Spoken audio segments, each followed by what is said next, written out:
Boa tarde a todos. Vamos só aguardar mais uns minutinhos para que demos tempo de se integrarem mais pessoas neste webinar e começamos já dentro de alguns minutos. Obrigada.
Consegues torná-la apresentadora, aparece aqui. Tem? Tem. Então faz isso.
Boa tarde mais uma vez, estamos quase a atingir o nosso limite de tolerância para a entrada dos nossos convidados. Pedi então aos animadores, aos oradores deste webinar que ligassem as câmaras só para ter a certeza que estamos todos prontos para começar.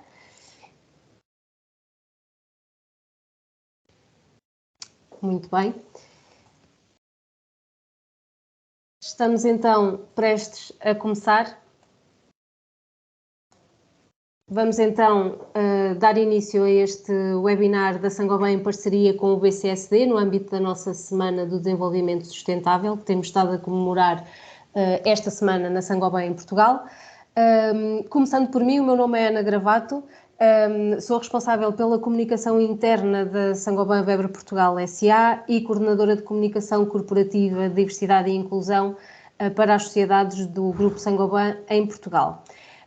Hoje, o tema que nos traz aqui é a meta da descarbonização até 2050. Sabemos que é um desafio que estamos comprometidos ao nível da Saint-Gobain, mas também a nível global, e foi por isso mesmo que também elegemos este tema para abordar hoje.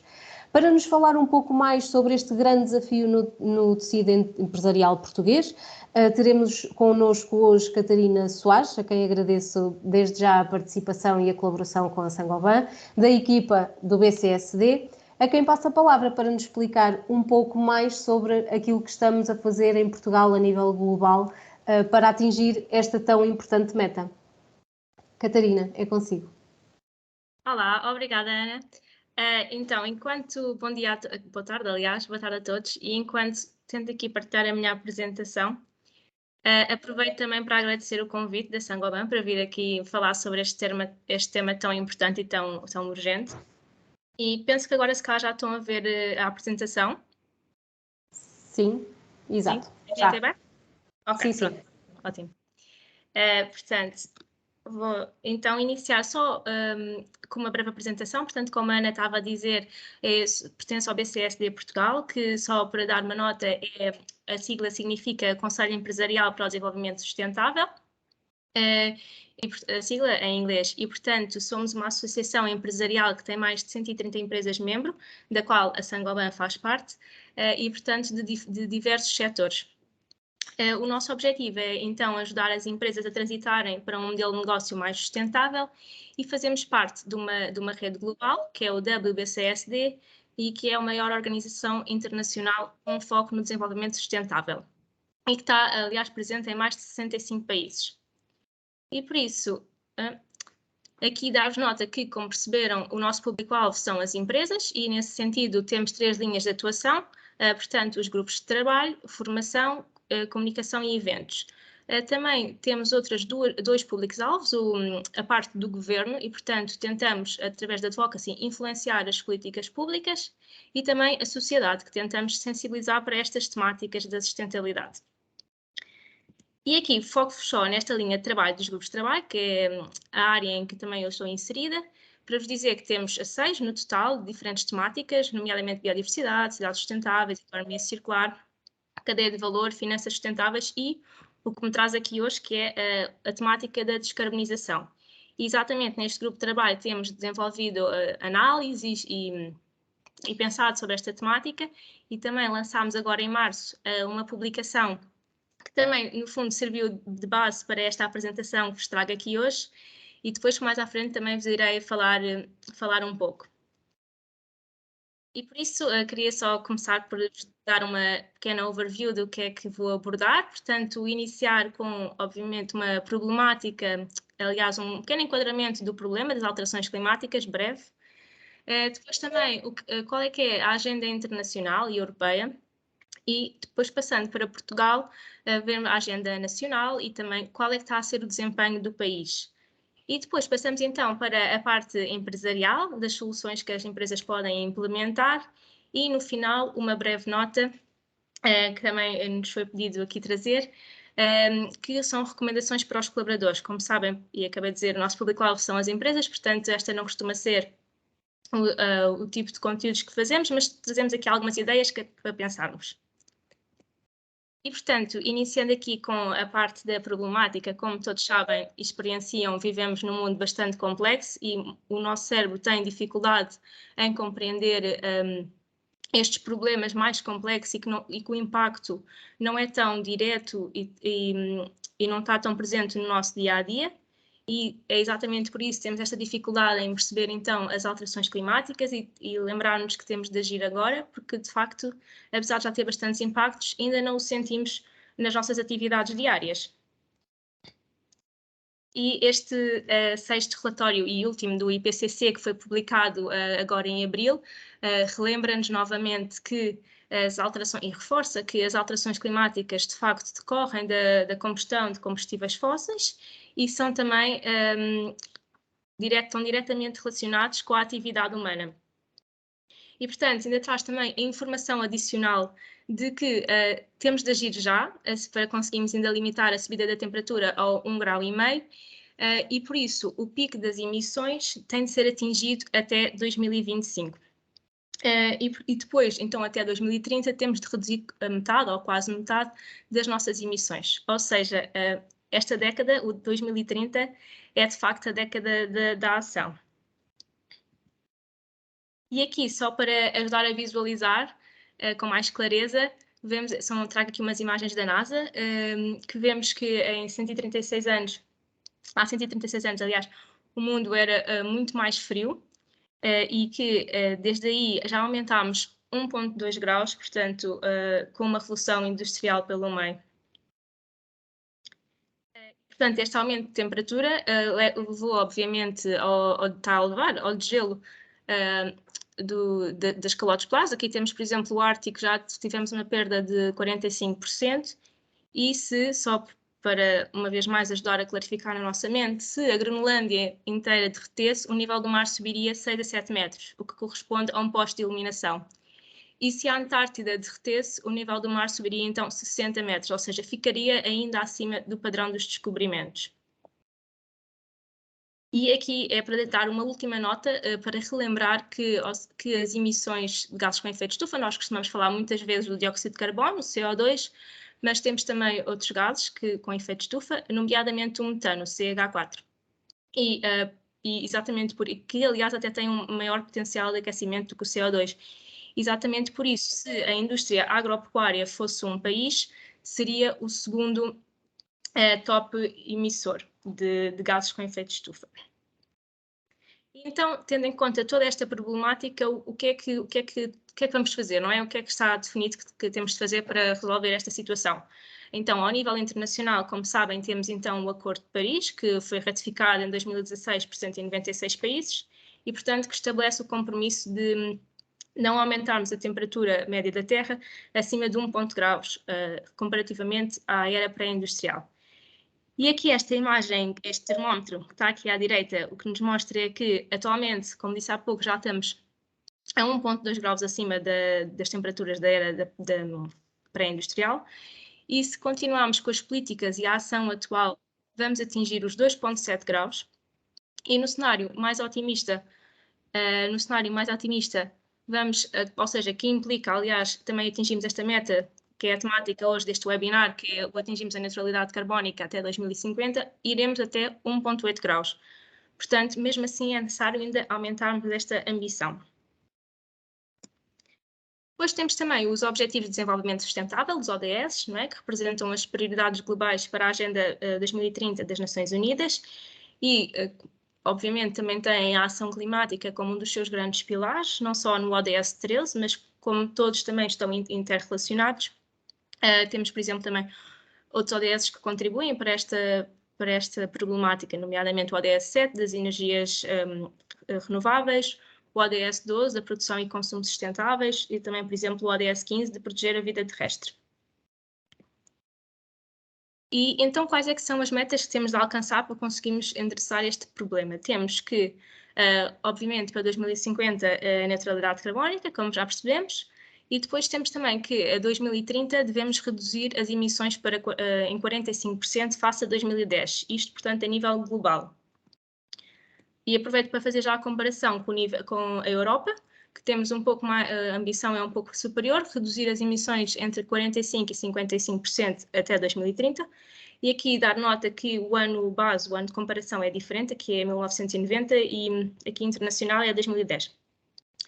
Para atingirmos então esta meta da União Europeia, seria necessário que houvesse uma redução anual de 7,6%.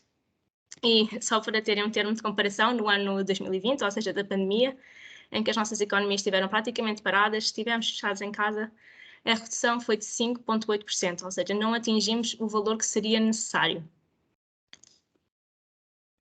E, portanto, como é que a União Europeia está também a pensar em endereçar esta problemática? Temos o Pacto Ecológico Europeu, que é a estratégia da União Europeia para passarmos do modelo económico atual para um modelo mais sustentável, alicerçado na transição climática, na transição digital e, ao nível social, também numa transição justa.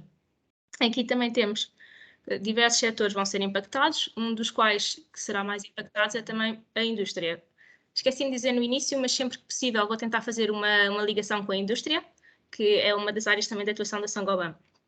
E pronto. E outra coisa interessante aqui também do Pacto Ecológico Europeu é que traz um volume de investimentos bastante elevado, nunca antes visto, e temos, por exemplo, o PRR, ou o Orçamento de Longo Prazo da União Europeia, o antigo PT 2020, que agora será o PT 2030. E passando então agora para Portugal.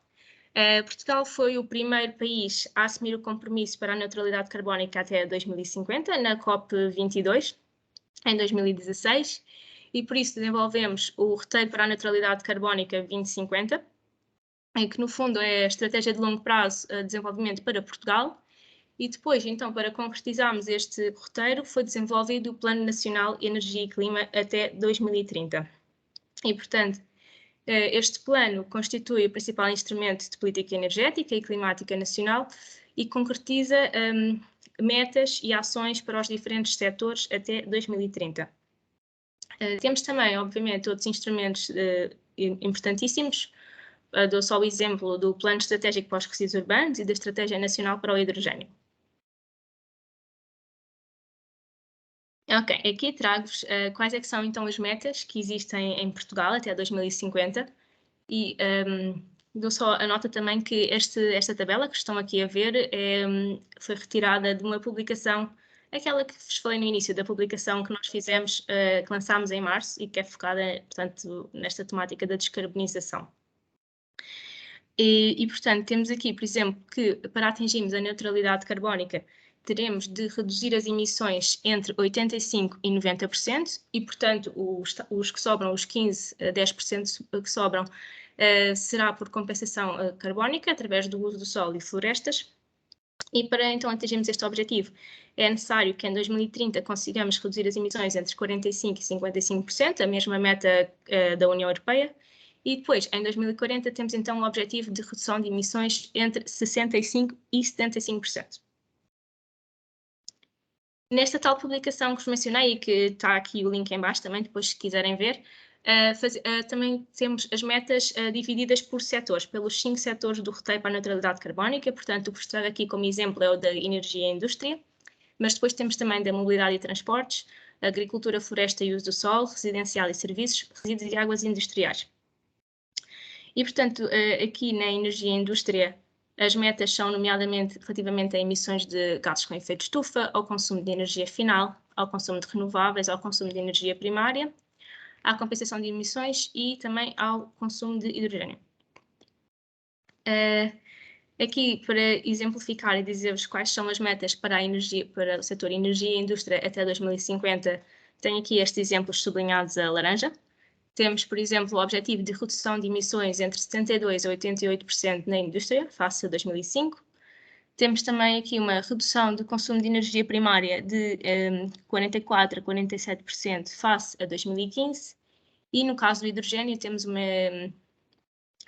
incorporação de 20% a 25% de hidrogênio verde no consumo da indústria transformadora e extrativa. Penso que não passou. Ok. E, portanto, como é que está o desempenho de Portugal relativamente a estes objetivos? Aqui apresento-vos então os dados relativamente às emissões de gases com efeito de estufa. Estes dados são de 2019 da APA e ali do lado direito do Eurostat.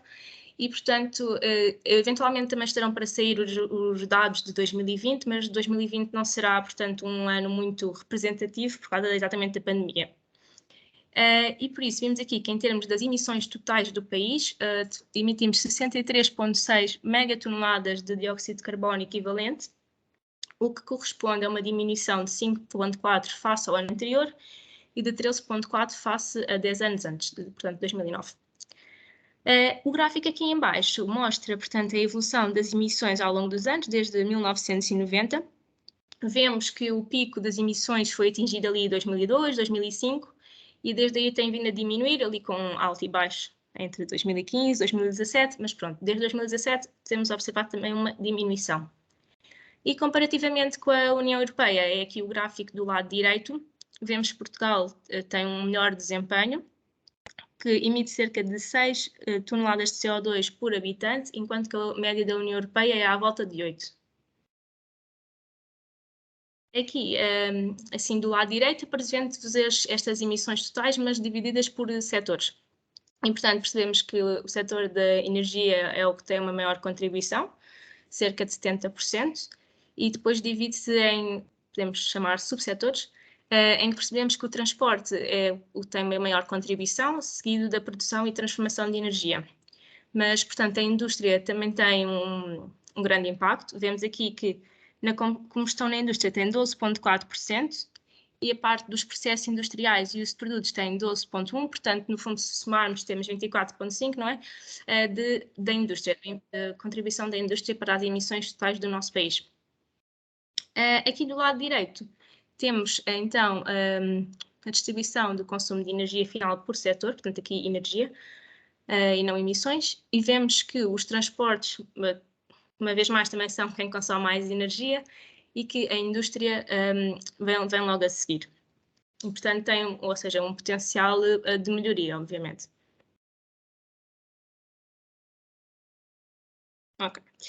E aqui apresento, portanto, o desempenho de Portugal nos ODS, nos Objetivos de Desenvolvimento Sustentável, em particular aqui no ODS 13, que vemos que está a vermelho, ou seja, significa que ainda temos bastantes desafios a endereçar, e exceto ao lado está a amarelo, o que significa que estamos a melhorar moderadamente. E aqui em baixo também conseguimos ver que estamos estagnados e ainda enfrentamos bastantes desafios ao nível das emissões de CO2 provenientes da combustão de combustíveis fósseis e da produção de cimento. E pronto, agora passava aqui para a parte mais empresarial. Portanto, obviamente percebemos em conjunto com as nossas empresas que esta temática é fundamental para as empresas e também tem um grande contributo a dar, e por isso analisámos como é que as empresas podiam, portanto, também fazer a sua descarbonização, e fizemos esta publicação que está aqui do lado direito, que é Soluções Empresariais para a Neutralidade Carbónica até 2050, que lançámos este ano, que é a tal que já tinha falado antes. E, portanto, no início podem ver que tem assim uma parte mais de enquadramento, de introdução, a parte das agendas internacional, nacional, europeia, tal como apresentei aqui. Também tem a parte das metas, falei há pouco, e temos também depois a parte das soluções empresariais. Temos bastantes exemplos de soluções empresariais com casos de estudo concretos, e temos também uma parte das soluções financeiras. E no final temos também, apresentamos quais é que são as principais barreiras à implementação em escala destas tais soluções. E fazendo esta publicação também tivemos por base, e foi a fase inicial do nosso projeto, assim uma versão mais macro e olhando para o país, um estudo que realizámos em conjunto com a McKinsey, que aliás a McKinsey já tinha feito este estudo, o Net Zero Europe, para a Europa, e depois fez então também o estudo para Portugal, que é o Net Zero Portugal, Caminhos de Portugal para a Descarbonização, que no fundo, bem, como o próprio nome diz, não é? Identifica quais é que são os caminhos que Portugal terá de fazer para descarbonizar a economia. E, portanto, aqui estão os 10 principais, podemos dizer, takeaways deste estudo. Posso começar com uma boa notícia, que é que identificaram que Portugal tem, portanto, a capacidade para alcançar, então, a neutralidade carbónica até 2050, sendo ainda possível uma maior ambição, ou seja, ainda conseguiríamos alcançá-lo antes desse ano. E depois eu também só anoto aqui do ponto 5 que as tecnologias que existem atualmente, apesar de serem um ótimo contributo para a descarbonização, ainda não são suficientes. Precisamos também de desenvolver e escalar novas cadeias de valor, como por exemplo a captura de carbono e o hidrogênio verde. Outra também conclusão que eu gostava de trazer aqui foi que aqui no estudo da McKinsey foram identificadas 4 principais alavancas para a descarbonização, que são estas que estão aqui no meio. Portanto, eletrificação e energia neutra em carbono, novas cadeias de valor, a eficiência energética e a circularidade, a agricultura e outros. Depois temos também uma alavanca mais transversal, que é a parte da compensação carbónica, no fundo, aliás, podemos dizer melhor, potencial de sequestro de carbono, e, portanto, por parte do uso do solo e das florestas. Este gráfico aqui o que é que nos mostra? Que mostra-nos, portanto, a redução de emissões de forma cumulativa comparativamente a 2019, e, portanto, temos 2030 e 2050, e vemos que, por exemplo, ali, que a eletrificação e a energia neutra em carbono têm um potencial elevado para a redução das emissões. E, portanto, nós pegamos nestas alavancas e readaptámos-las um pouquinho para passarmos então para esta tal publicação das soluções empresariais. E por isso temos aqui as tais 5 alavancas, que são a eletrificação e energia de baixo carbono, as novas cadeias de valor, a eficiência energética e outros, a circularidade, agricultura, florestas e uso do solo, e ponto final. E então, para cada uma das 5 alavancas, identificámos várias soluções, num total de 22, e para cada uma das soluções apresentamos vários casos de estudo das nossas empresas associadas, que já agora participaram cerca de 40 nesta publicação. E temos um total de 47 casos de estudo. E aqui, só para vos dar também aqui esta nota do que é que, para cada solução, o que é que apresentamos. Aqui trago este exemplo, portanto, qual é que é o desafio que está a ser endereçado, uma maior explicação da solução. Temos também, por exemplo, a fase de desenvolvimento, o impacto na empresa, portanto, em que emissões de que âmbito é que vai ajudar a reduzir, os setores mais relevantes, também os impactos-chave ao nível ambiental, social e de governança, e uma matriz de esforço-impacto. E, portanto, agora eu gostava só de vos apresentar aqui, portanto, quais é que são as soluções para cada alavanca, ou seja, como é que podem fazer nas vossas empresas para tentarem descarbonizar o negócio. E começando aqui pela primeira, a eletrificação e energia de baixo carbono, no fundo que é esta principal alavanca de descarbonização, especialmente para o horizonte de 2030, e está focada em 2 vertentes. Temos a parte então da eletrificação, que é a substituição dos combustíveis fósseis por eletricidade, e temos também a vertente da energia de baixo carbono, que implica a redução da intensidade carbónica na produção de eletricidade. E temos aqui, identificámos aqui 5 soluções, e as que estão identificadas a laranja são as que têm, portanto, uma maior relevância para a indústria, e isto vai acontecer em todas as alavancas que vos vou apresentar. E então as soluções que temos são a instalação de unidades de produção de energia fotovoltaica, a plataforma de marketplace de energia, plataforma Virtual Power Plant, eletrificação de equipamentos e smart grids. Aqui na alavanca das novas cadeias de valor, já vos disse há pouco que, portanto, as tecnologias que temos precisam ainda de ser, precisamos ter novas tecnologias, novas cadeias de valor, e precisam de atingir a maturidade em escala. E, portanto, estas novas cadeias de valor serão o hidrogênio verde, a biomassa e a captura, a utilização e o armazenamento de carbono. As soluções aqui identificadas foram Power to Hydrogen, a utilização de hidrogênio nos processos industriais, a transição para a utilização de biomassa no calor industrial e as tecnologias de captura de carbono. Temos aqui então a alavanca da eficiência energética e outros, e aqui começo logo por dizer que no consumo de energia, o primeiro será sempre tentar reduzir o consumo através da eficiência energética e então, a seguir, na energia restante, procurar substituir a fonte de energia por alternativas renováveis. E, portanto, as soluções que aqui apresentamos são a substituição de equipamentos com maior eficiência energética, a gestão digital de ativos, as ações de melhoria do desempenho energético na cadeia de valor e tecnologias de redução e substituição do uso de gases fluorados com efeito de estufa. Aqui na alavanca da circularidade temos, no fundo, duas vertentes. Temos a parte da economia circular e, portanto, em Portugal, perspectiva-se um impacto mais significativo da incorporação de modelos de circularidade em diversos setores, mas aqui dou destaque, por exemplo, ao setor da construção. E temos a outra vertente que está relacionada com os resíduos, e aqui temos dois principais objetivos, que será a prevenção da produção, portanto, reduzir, e também o desenvolvimento de mecanismos de recuperação e valorização de resíduos. E, portanto, aqui identificamos 6 soluções: o ecodesign de produtos e serviços, a promoção de práticas de redução, recuperação e reutilização de resíduos, a valorização e recuperação energética por via dos resíduos, a expansão da recolha seletiva multimaterial, a prevenção e valorização de biorresíduos e o desperdício alimentar e alimentação sustentável.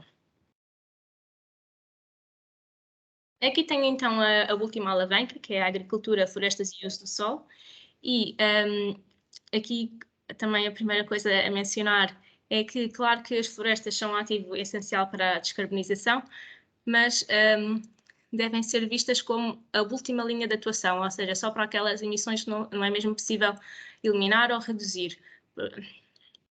Ou seja, a compensação carbónica é mesmo a última coisa a fazer. E esta alavanca tem 2 pilares. No fundo, a promoção e o ordenamento do território e gestão ativa de espaços mais vulneráveis, por exemplo, para a prevenção de incêndios, e também a proteção da biodiversidade, valorização do capital natural e dos serviços dos ecossistemas.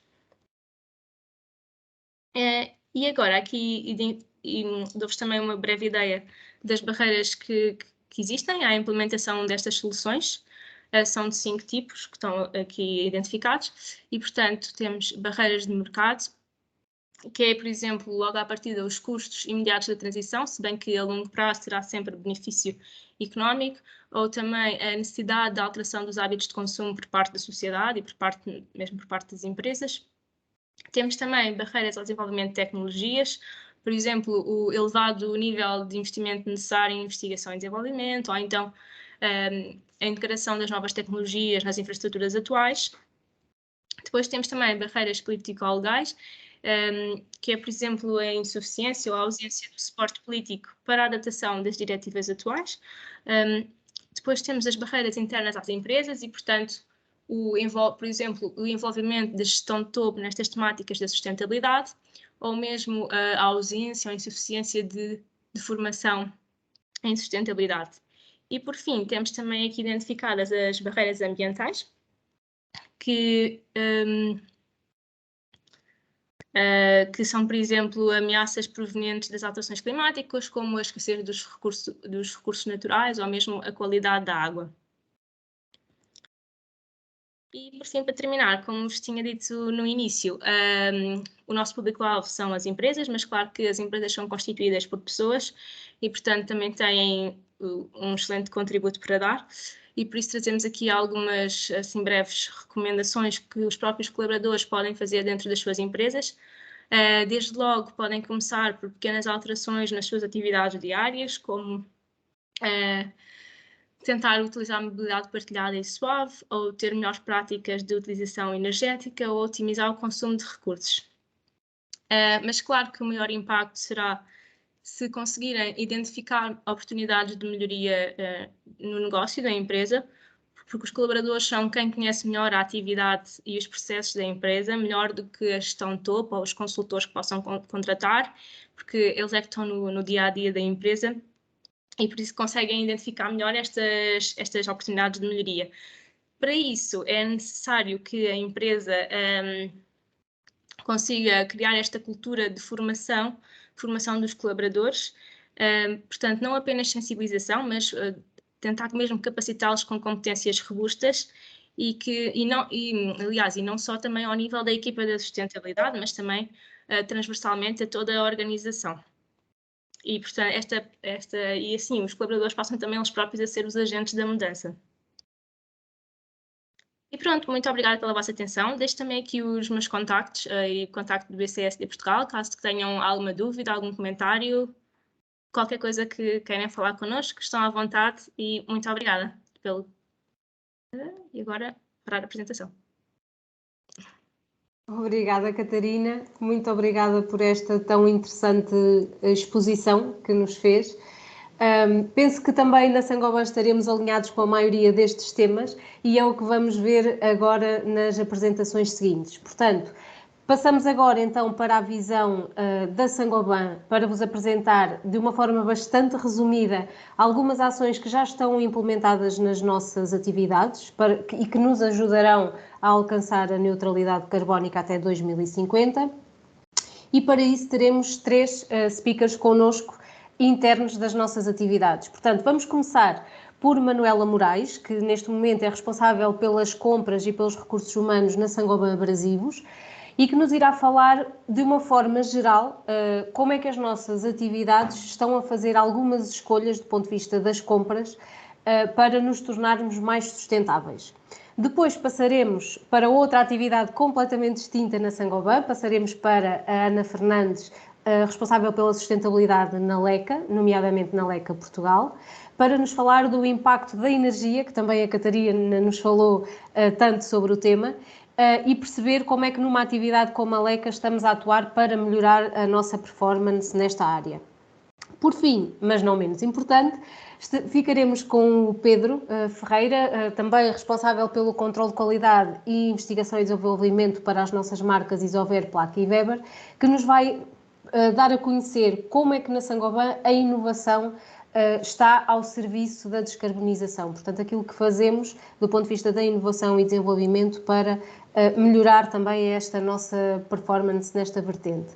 Passaremos então agora para a Manuela. Manuela, o palco agora será teu.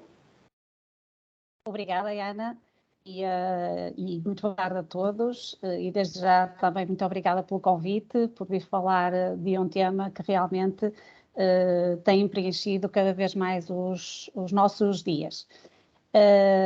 E no seguimento da colega, também dizer-vos que, alinhados nós com o nosso propósito do Making the World a Better Home, e completamente focados num compromisso de alcançar a neutralidade carbónica em 2050, eu diria que a Saint-Gobain contribui já nos dias de hoje com uma vasta gama de soluções no combate às alterações climáticas, à proteção dos recursos naturais e à habitação confortável.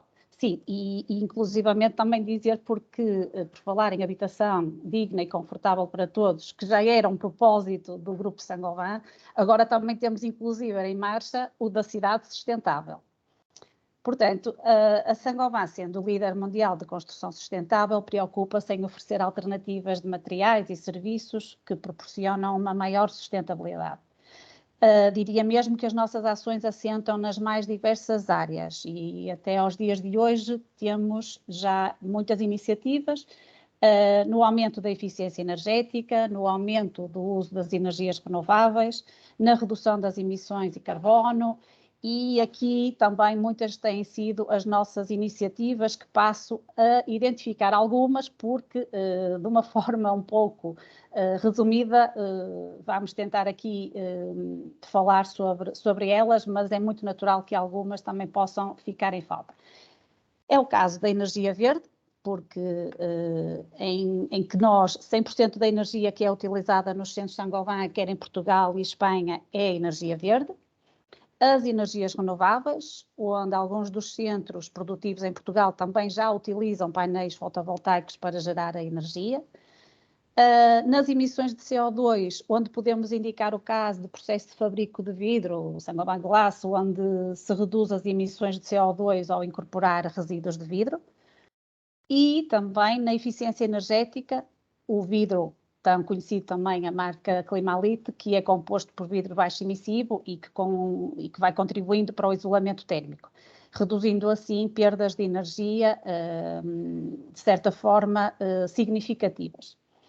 No caso da frota, pois nós também, o nosso grupo já incluiu veículos híbridos e elétricos nas nossas frotas, isto tudo para diminuir assim a emissão de gases nocivos.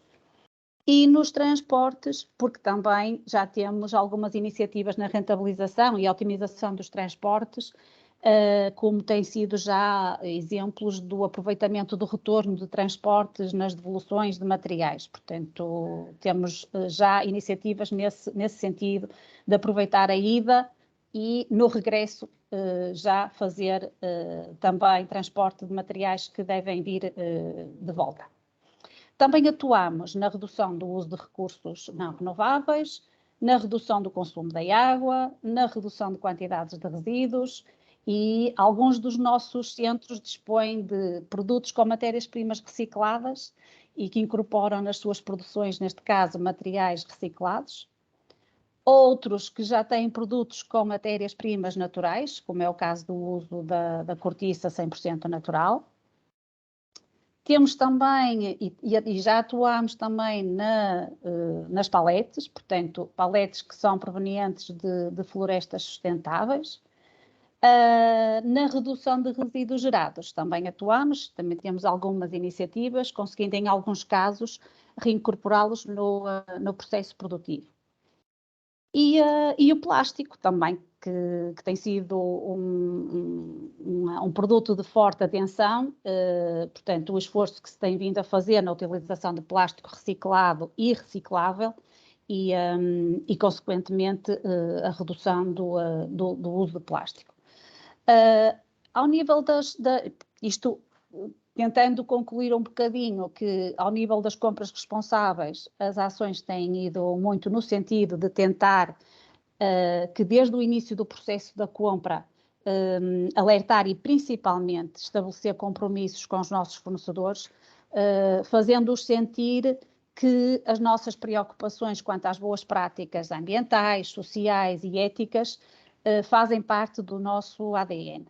Portanto, aqui demonstramos como temos vindo a atuar cada vez mais de forma sustentável, com preocupações constantes em melhorar o ambiente, enquanto players que somos na sociedade como um todo. São realmente muitas as iniciativas que todos nós temos levado a cabo. Estas são algumas delas, outras há que, para além destas, já têm sido iniciadas e trabalhadas, mas que não me foi possível também fazer as evidências. E ainda temos um longo caminho, é verdade, sabemos disso, mas é com um enorme orgulho que devemos ficar por sermos um grupo que constantemente visa a excelência e que o caso da sustentabilidade não é exceção a esta visão e a este objetivo.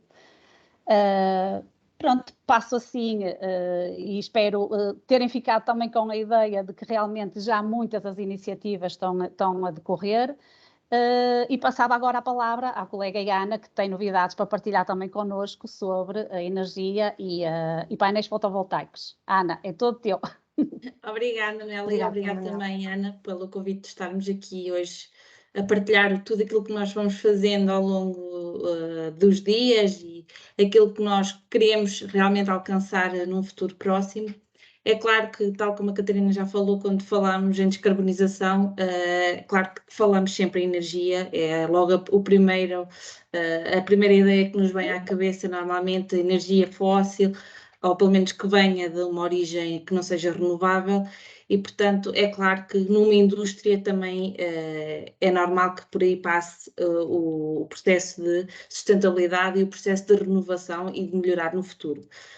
Felizmente, tal como a Manuela estava a dizer, nós hoje temos uma novidade, nós inaugurámos uma unidade fotovoltaica hoje na unidade da Avelar, em Portugal, que produz então a argila expandida cá, sob a marca Leca.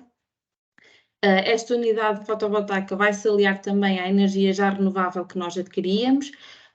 Com esta instalação nós vamos conseguir reduzir por ano 1.105 toneladas de CO2 equivalente, ou seja, representa só apenas uma redução de 50%, mas com a conjugação do certificado de energia verde que já tínhamos, representa que a energia elétrica que nós utilizamos nesta unidade seja 100% renovável, portanto aqui zero emissões de CO2, é um passo bastante importante para nós e claro para todas as unidades.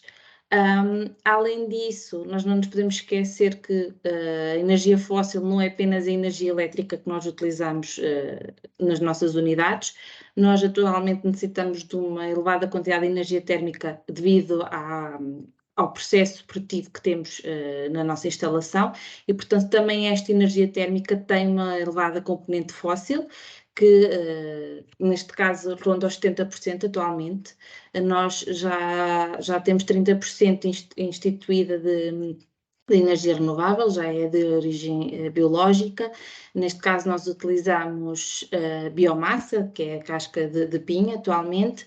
No entanto, o projeto será até 2025 fazer a completa substituição do carvão e, portanto, a utilização apenas de energia térmica de origem não fóssil, ou seja, de origem renovável, neste caso por substituição para biomassa, e assim realmente conseguirmos alcançar o objetivo de descarbonização e que no futuro será atingido a neutralidade carbónica. Portanto, como podem ver, nós conseguimos atuar aqui em dois palcos diferentes, ou seja, a energia térmica e também a energia elétrica. Portanto, como a Manuela estava a dizer, muitas são as ações que nós vamos fazendo, mas lá está, o caminho faz-se caminhando e o importante é realmente começarmos esse caminho, porque depois a partir daí a jornada acaba por ser muito mais fácil. Pedro, sei que também tens algo para partilhar connosco, por isso deixo o palco para ti. Obrigada. Obrigado, Ana Fernandes e Ana Gravato, pelo convite. E eu aqui queria falar um bocadinho de um trabalho que foi começado há diversos anos na Saint-Gobain Portugal, nomeadamente na Weber, e nós introduzimos já um conceito que é o conceito de Wasteterials. Wasteterials é nada mais, nada menos que a junção de materiais com waste, com lixo. Portanto, é o anacronismo inglês de Waste mais Materials. Nós procuramos sempre, em todos os projetos que começamos atualmente, temos sempre dois pilares fundamentais de análise dos produtos a lançar no mercado. Por um lado, a redução de CO2 e, por outro lado, a introdução de circularidade nos produtos. Pela parte da redução de CO2, e todos nós sabemos que o cimento Portland, que é a nossa principal matéria-prima, é também o grande responsável pelas emissões de CO2 na Weber. E por aí nós já há diversos anos que utilizamos alternativas ao cimento Portland, nomeadamente o slag ou escória, que é oriunda da indústria da fundição. Usamos também cinzas da biomassa, oriundas da queima de resíduos de biomassa, e também utilizamos FCC, que é nada mais nada menos que o Fluid Catalytic Cracking, que é um resíduo proveniente da indústria de refinação do petróleo. Todos estes três matérias-primas têm um grande potencial de redução de cimento nas nossas fórmulas. Por outro lado, usamos também agregados alternativos, um dos nossos, e na Saint-Gobain, não sei se vocês têm noção, mas a Weber é o maior consumidor de areia no universo Saint-Gobain. Eu sempre pensei que fosse a indústria do vidro ou algo similar, mas não, é a Weber. Portanto, nós também aí temos que intervir, primeiro para pouparmos os recursos naturais e evitarmos a extração de areia, e um dos nossos caminhos tem sido a utilização de areias, que são resíduos das indústrias da fundição, da produção dos moldes, mas também areias de leite fluidizado, que são da indústria papeleira, nomeadamente da Navigator, que são umas areias que eles usam para manter a capacidade calorífica nos fornos, mas que têm uma limitação temporal no seu uso e que iam pura e simplesmente para aterro. Nós já há diversos anos que estamos a recolher essas areias, a lavar, crivar e a utilizar nos nossos produtos. Uma outra matéria-prima que foi introduzida há uns cerca de 2 anos é a borracha de pneu reciclada. Como exemplos, e alguns dos produtos, portanto, isto não é só investigação e desenvolvimento, nós temos diversos produtos com alto conteúdo de substituição, quer de cimento, quer de agregados já no mercado. Eu dou o exemplo do nosso produto estrela, o FlexLeve, que tem mais de 30% de material reciclado, e aqui abordamos desde a substituição do cimento até a utilização de areias de leite fluidizado, até mesmo a borracha de pneu reciclado. Toda a nossa nova gama de colas que nós apresentamos e começamos a apresentar aos nossos clientes na última sexta-feira, toda a nossa gama de colas para cerâmica tem algum destes pilares lá. Em todos eles nós temos substituição de cimento por algumas das alternativas e, em alguns casos mesmo, a substituição de agregados.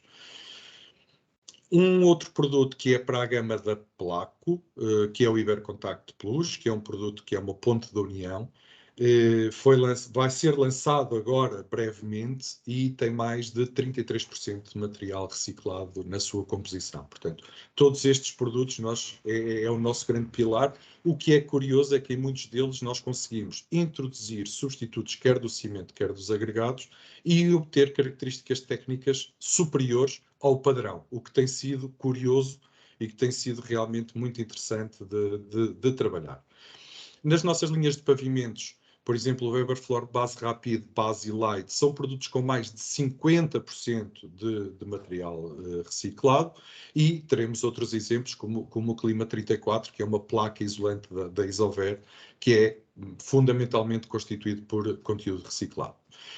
Não contentes de intervirmos no produto e naquilo que nós podemos fazer melhor, também as nossas embalagens estão a ser alvo de atenção, e estamos já a substituir os nossos baldes de plástico por baldes com alto conteúdo de plástico reciclado, que podem chegar a 100% de plástico reciclado, consoante também forem disponibilizados no mercado. No caso da Weber, temos os sacos de papel. O problema dos sacos de papel é que, devido às contaminações que têm, a reciclagem desses sacos ou mesmo o envio para a terra é muito difícil.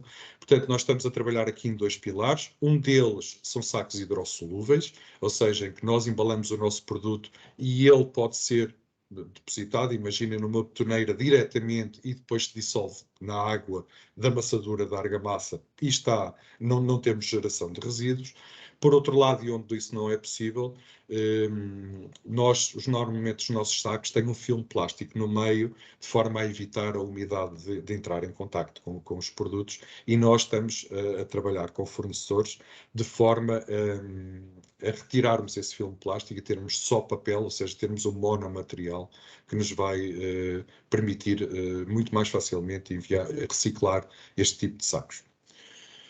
Obrigado mais uma vez. Eu espero ter dado uma ideia de que a sustentabilidade não é algo que vem em 2050, não é algo que realmente nós já conseguimos nas nossas marcas comprar no mercado, e pronto, espero ter elucidado um bocadinho mais sobre o potencial da sustentabilidade no desenvolvimento de produtos. Muito obrigado, Pedro.